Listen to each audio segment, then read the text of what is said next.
اس کا تو کوئی اندازہ ہی نہیں کر سکتا، اس کو تو کوئی بیان ہی نہیں کر سکتا۔ میرے پیارے آقا صلی اللہ علیہ وسلم کے پیارے دیوانوں، اب مجھے بتاؤ دنیا کا کون انسان ہے جو یہ چاہتا ہے کہ اللہ اس کو دولت دے کر اس سے دولت چھین لے؟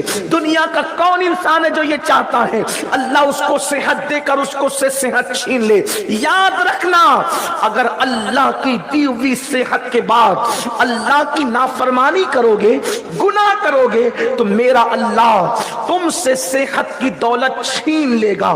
جا کر کے ان بیماروں سے پوچھو جو بستروں پہ سسک رہے ہیں، صحت کی اہمیت کیا ہے؟ صحت کی کیا اہمیت ہے؟ آج میری قوم کے جوان صرف سیریل کی وجہ سے، فلموں کی وجہ سے اور فیشن کے نام پر جو نت نئے گناہ میری قوم کے اندر رائج ہو گئے ہیں، آج جوان تیزی کے ساتھ چل پڑے ہیں۔ کسی راستے پہ جانے والوں، اس کا انجام تو معلوم کرو کہ اس کا انجام کیا ہے۔ اللہ اکبر، طرح طرح کے جرائم میں ہم مبتلا ہیں، کیا ان کا انجام جانتے ہو؟ یاد رکھنا، جہاں گناہ ہے وہاں فنا ہے، جہاں گناہ ہے وہاں تباہی اور بربادی ہے۔ اگر آپ یہ سوچتے ہیں کہ میں کسی سے وابستہ ہو کر اپنے آپ کو گناہ، اپنے آپ کو اللہ کے عذاب سے بچا لوں گا، کسی کی وابستگی مجھے اللہ کے عذاب سے بچا لے گی، کسی کی دعا مجھے اللہ کے عذاب سے بچا لے گی، تو یہ ہماری بہت بڑی غلط فہمی ہے۔ اللہ اگر معاف کرنا چاہے کسی کی بھی دعا بچا سکتی ہے، اللہ معاف کرنا چاہے کسی کی بھی سفارش بچا سکتی ہے، لیکن اگر اللہ عذاب دینے پر آ جائے تو پھر اللہ اپنے مقبول بندوں سے کہتا ہے کہ میں نے فیصلہ کیا ہے اب آپ دعا بھی مت کرنا۔ جیسے مثال کے طور پر اگر آپ قرآن اٹھا کر کے دیکھیں، جب اللہ نے قوم لوط پر عذاب نازل کرنے کا فیصلہ کیا، میری قوم کے جوانوں بہت توجہ سے سننا، اس لیے کہ ہم تباہی کے دہانے پر پہنچ چکے ہیں، ہم بربادی کے دہانے پر پہنچ چکے ہیں۔ اللہ اکبر، بہت سارے لوگ تو اللہ کی گرفت میں آ چکے ہیں مگر ان کو احساس نہیں ہے۔ آؤ ذرا غور کریں، اللہ اکبر، جب قوم لوط پر اللہ نے عذاب نازل کرنے کا فیصلہ کیا تو ابراہیم علیہ السلام بڑے نرم دل تھے، اللہ کے خلیل تھے، ہاتھ اٹھا کر اللہ کی بارگاہ میں عرض کی، مولا میں نے سنا ہے کہ تو لوط کی قوم پر عذاب نازل کرے گا، مولا میں دعا کرتا ہوں کہ لوط کی قوم پر عذاب نازل نہ فرما۔ اللہ نے فرمایا، ابراہیم ہم نے ان پر عذاب نازل کرنے کا فیصلہ کر لیا ہے، اس لیے تم ان کے لیے دعا مت کرنا۔ اللہ نے ابراہیم علیہ السلام کو دعا سے روک دیا۔ میرے پیارے آقا صلی اللہ علیہ وآلہ وسلم کے پیارے دیوانوں، آپ اندازہ تو کریں، جب اللہ عذاب نازل کرنے کا فیصلہ کر لیتا ہے تو پھر اللہ کے اتنے مقبول بندے، مجھے بتاؤ مصطفیٰ جان رحمت کے بعد انبیاء کی کائنات میں اللہ کا سب سے کوئی مقرب پیغمبر ہے تو وہ جناب ابراہیم خلیل اللہ ہے۔ جب اتنے بڑے بزرگ سے اللہ فرماتا ہے ہم نے فیصلہ کیا ہے آپ ان کے لیے دعا مت کرنا، تو مجھے بتاؤ اللہ جب کسی پر عذاب نازل کرنے کا فیصلہ کر لیتا ہے تو ہوتا کیا ہے؟ اللہ دعا کرنے والوں کو منع کر دیتا ہے، آپ نے دعا نہیں کرنا، اور اللہ کا عذاب ان تک پہنچ کر کے رہتا ہے۔ اے میرے آقا صلی اللہ علیہ وسلم کے غلاموں، اے میرے آقا علیہ الصلوۃ والتسلیم کے دیوانوں، اپنی سیدھی سادھی جوانی کو گناہ کے انگاروں میں کب تک تپاتے رہو گے؟ کب تک گناہوں کے اڈوں کو آباد کرتے رہو گے؟ کب تک جرائم کے اڈوں کو آباد کرتے رہو گے؟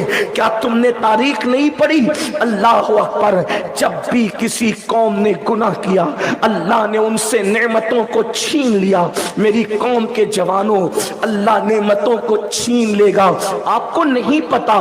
آپ تاریخ اٹھا کر کے پڑھیں، حضرت بہادر شاہ ظفر کتنا اچھا انسان تھا نا وہ، لیکن اللہ جب تاج محل میں اس کے ناشتے کا دسترخوان لگتا تھا تو 200 ڈشیں وہاں پر سجتی تھی، 200 ڈشیں ناشتے میں سجتی تھی، اور اس بادشاہ مغل خاندان کا آخری چشم و چراغ، شاہی کے حوالے سے، بادشاہی کے حوالے سے تاج محل اس کے باپ دادا کا بنایا ہوا، اور اس میں 200 ڈشیں سجتی تھی.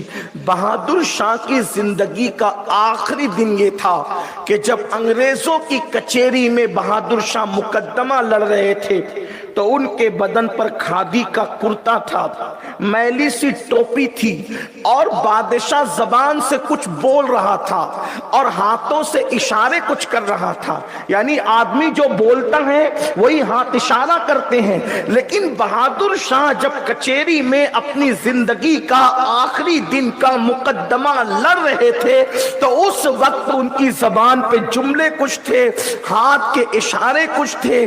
جب کسی نے پوچھا کہ زبان کچھ بول رہی ہے اور ہاتھ کچھ اشارے کر رہے ہیں, تو اس وقت بہادر شاہ ظفر کے بارے میں مورخ لکھتا ہے کہ اس دن بادشاہ اتنے دنوں کے فاقے سے تھا کہ اس کی زبان کیا بول رہی ہے اور ہاتھ اشارے کیا کر رہے ہیں یہ اس کو سمجھ نہیں آ رہا تھا.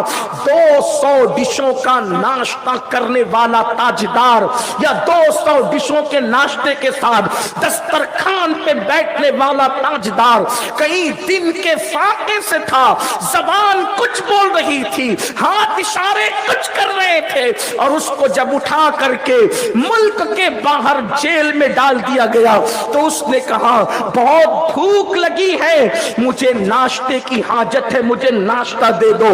ہندوستان کا مورخ لکھتا ہے اس کے کم نصیب انداز میں اللہ اکبر کہ بہادر شاہ ظفر کو جب ناشتے کی اس نے پیشکش کی مجھے ناشتہ چاہیے تو اس کے 2 بیٹوں کا سر ایک طشت میں ابال کر اس کے سامنے پیش کیا گیا کہ بہادر شاہ اگر ناشتہ کر سکتے تو لو اس کا کرو. میں پوچھتا ہوں بہادر شاہ جیسا بادشاہ جو بے نمازی نہ تھا, جو عیاش نہ تھا, جو آوارہ نہ تھا, لیکن اس کے ساتھ ہوا کیوں؟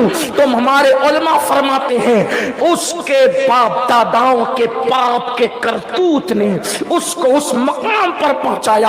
اب میں آپ سے پوچھنا چاہتا ہوں, مغلوں کا وہ زنا کے اڈوں کو آباد کرنا, مغلوں کا وہ کسی کے ساتھ پاپ کرنا, مغلوں کا وہ مجدد الفسانی پہ ظلم کرنا, مغلوں کا وہ جرائم کرنا, ان کی اولاد کو بھی بے چین کر گیا, ان کی اولاد کو بھی درس عبرت بنا گیا.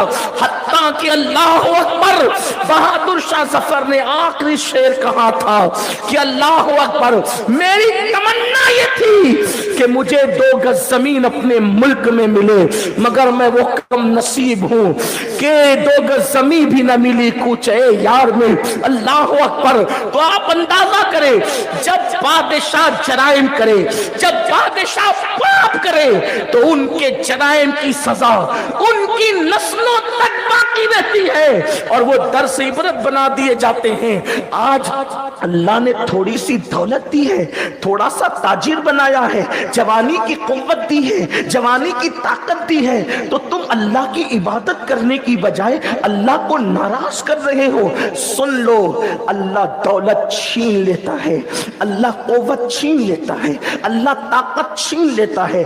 اس سے پہلے کہ قدرت عذاب کا فیصلہ کر لے اللہ کی بارگاہ میں پلٹ جاؤ, اپنے گناہوں سے معافی مانگ لو, اپنے گناہوں سے توبہ کر لو.